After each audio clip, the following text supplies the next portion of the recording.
Hello everyone, this is the first of several videos that you're going to be watching.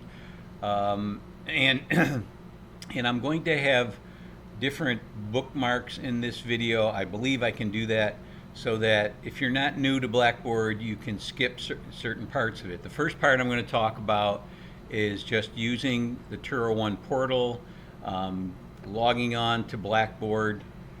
So if you're familiar with that, just skip to the next section. Um, and then I'm going to talk about using Turo One for Blackboard and email. Setting up your email account on your phone. I think this is so important because a lot of my students do not respond to Turo email because they don't go in and check it regularly. That's because they have not set it up on their computer and they have not set it up on their phone. I have the Turo email on my phone, so the Turo policy is to get back to students within 24 hours, but because I have it on my phone, typically if it's an easy question where I don't have to go into my computer, I get back to you almost immediately. So that's one of the things my students are very happy about, is that they have no problem interacting with me via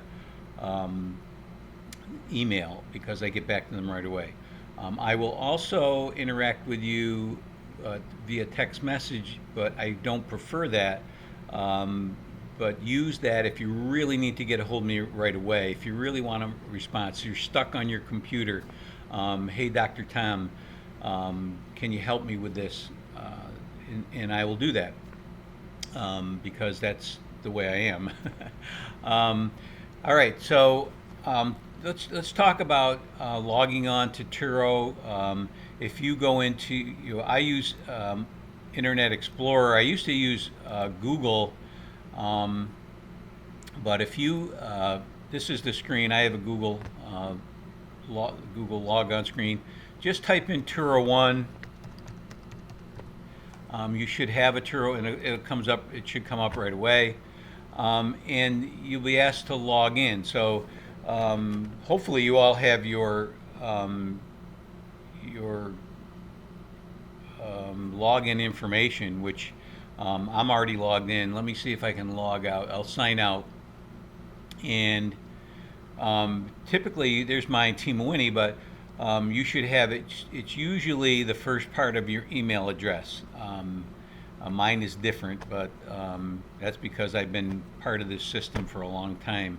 So that's the login screen. So when you log in, you'll get to this screen here. You can click on this for your email, or you can click on this for Blackboard. But one of the things that I like to teach my students is to put your Blackboard. Once you log into Blackboard, and I have logged in here, you can go up here into the URL address and drag it down into this bar right here. So you can see I'm dragging it down into this bookmark bar here, and there's Turo College homepage. Now I don't have to go through all that. I just click on that, and if you're not logged in, it'll take you to the Turo One login page, and you can do the same with your email. You can see this is my Outlook email. You can drag that down into your bookmark bar, and again, you can just click on that and it'll take you right there. That you don't even have to go to the Turo One portal. That'll take you to just a login site where you can log in with your email address. So that is the first bit of information. I wanted to talk to you about how to log into Blackboard. That should be enough for you to get you involved. Now I can't find my Blackboard, so I'll click on my bookmark. The next thing I wanted to talk to you about is when you get on your login screen, you have Blackboard support over here on the right. They're pretty good about answering any of your questions. There's a phone number. If you're really in a jam, that's what I would do. I would call that. There's an email. Then that's if you don't need help right away. So those are things that you should be aware of. The other part is over here where it says tools. I would go into personal information and edit your personal information You can see I have my phone number and my name and email address. You also can change your password. This is the part I want to talk about. Personalize my settings. This is what I would like all of you to do, is to put in an avatar. You can see that's my summer avatar. Maybe I'll do another one for the fall. Maybe I'm a college football official, so maybe I'll put my fall one in there. Or if it's the spring, I'll put I don't know, flowers in my hair or something. I don't know. But anyway, you can go in and just browse your computer down here. Browse your computer. Go in and find a picture. I'll go into my pictures, and you can, I don't have any. This is not where I store my pictures, but if you have a headshot, which is what I prefer, please don't put any pictures of your dog in here, or you and your spouse. It comes up very small when we do our discussion boards. When you're doing your email, Turo email, this picture will come up. So it really personalizes the whole online course taking. We can see your face, so we can see who we're talking to. So that's what I would recommend for everybody to do that. So once you're there, you can log on to the course. I'm doing this for 2 courses. This is my whatever course you're in, I have lots of them here. One of the things you can do is hit this button here, this drop down button, and we'll close all of your open, if you have a lot of open courses. And then here's my summer. I'll close my summer, and now I only have open my fall 2016. Or if this is when fall 2016 is over, I'll close that. And you can see now I can close all of these, and I will have nothing there. So this really makes it easy when you're logging on. This happens. I happen to be recording this in the fall of 2016, so that's what I'll open up. And so that's an easy way to close. If you've taken a lot of courses, of course I teach a lot of courses, this is an easy way to get to your course. So that's what I wanted to talk about in this section. The next section I want to talk about is putting your email on your iPhone. Okay, this is I'm going to include a link in this video where you can put your email address on your iPhone. So these are the steps. You go into your settings, and it shows you the settings button, and then you scroll down to your mail, contacts, and calendars. Then you will click on Add Account, which I believe is at the bottom of that section. When you click Add Account, go to Google. Click on the Google account. Now I have it on my Exchange account, but this sounds like an easier method. Click on Google, and once you do that, put in your Turo student email address, and click Next.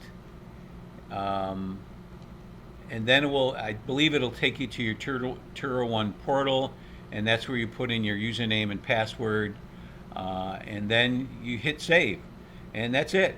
And so it becomes part of your Google email, and so that's how you would add it. I'm going to add this link to this document will be in this video, so you will be able to click on it in the video. So we've talked about your email, bookmarks, bookmarking, Turo email, and bookmarking Blackboard. The next thing I'm going to talk about is every Monday, and I will be sending out a teaching memo, and I will do it as both a video and let me click on one of my summer courses, and I'll show you what it looks like. I'll be sending out a video and a written teaching memo where I go over the week before, and then I talk about the upcoming week, the assignments. So this is very important. Many people skip this. They feel that last week is gone. I don't need I don't need any more information there. But I also talk about what's coming up. So I mentioned that usually if there's a discussion board, I talk about misconceptions, good posts, ideas that I think you should, things that I think you should download and put in your portfolio as a teacher. There's always good information in this. So you'll see here it's in a document. You can right click on that, save it, save target as, and then you save it. And I would create a special folder for this course. You can see here that in my 640, this is my 640 folder. I already have my two fall courses here. If I scroll down, I have my 603 course here, and I have my fall course here as well. So set up a folder system for the course where you can download and save things. So this teaching memo will be emailed to you via your Turo student email. All right, so that is something that you need to check on it'll be there every Monday morning or Monday afternoon. It depends on what kind of day I'm having, but I have to do it for 2 courses, so it takes me a good deal of time to record it and do it. So it may get there by the afternoon. All right, let me talk about textbooks. You'll find the textbooks you need in the course in the textbook link here. This is my 640 course, so you can see there's 2 textbooks there. I'm in the process of developing my 603 course, but I'm pretty sure about the textbook I'm going to use. And in every course, I have one mandatory textbook that you need to buy, and this is the one for this course. It'll be a math methods textbook in my 603 course, and then I have optional textbooks. I will have the chapters you need as PDF files for these optional textbooks, so you don't have to buy them. Only if you are really focused and want to go into this area as a special needs teacher. If you're a special needs teacher, I would get this. If you plan on teaching science as a course, a standalone course in the elementary school, I would get the science methods textbook. So that's where you get the textbooks. You can order them online. I would recommend ordering them from CourseSmart, renting them, unless you really, your ego likes to put all your textbooks on a bookshelf so you can show all your friends, because typically we don't go back to our textbooks when we start teaching. I would recommend renting them. And in my case, I was able to print my textbooks as a PDF file and save them. So possibly you can do that too. So you can keep them. I am definitely an electronic person, and I like electronic books. I read them on my tablet, and I seldom read a hardcover book or a paperback book anymore. So that is my recommendation for buying textbooks, ordering textbooks. There's always one mandatory one again, and there's 1 or 2 optional texts that I will have the PDF files for. So that's what my information on textbooks.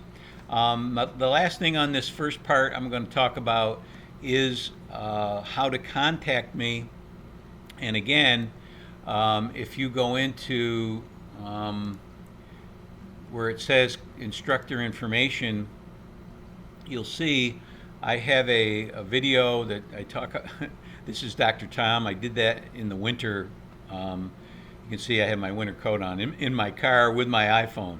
So that's how technologically advanced I am. Yeah. This is my information. There's my email address, my cell phone. That's the only phone I have. You can text message me with that phone. This is a Google website I keep for both 603 and 640 with articles and pictures of my former students. So it's something you can use later on after you've long forgot about Dr. Tom's course.